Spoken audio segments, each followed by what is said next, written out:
So, naisipan ni mama na bisitahin ang aming garden kasi matagal na po siyang hindi nakakapunta dito. Yo. Hindi namin inaasahan nila mama na madaming pupunta na bata para tumulong dito. Sobrang nangamay kami dito guys kasi pinasabog ang mabahong itlog dyan. Sobrang tagal na pala ni mama na hindi nakapunta dito kaya naman niisipan ni mama na putulin yung mga malalaking dahon dyan. 6 na buwan pala ni mama na nilinisan to tapos pagdating namin dito sira-sira na dahil sa bagyo na malalakas na dumating noon. Andito pala ako para tulungan si mama at mangulit na din. Meron palang lulos-banyas na tumubo dito sa amin na ito yung kinakain namin noong bata kami. Sobrang nga yung tidirakkel natin sa bami dito yung nga pamikinita dahil talaga tirang dami yung pamikitain ta nagdadakkel na talaga.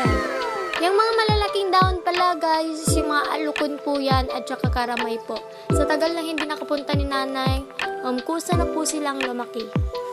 Sinasabi pala ni nanay na uuwi na kami pero tinutuloy-tuloy pa rin talaga yung paglilinis yan at pagtatanggal ng malalaking dahon dyan.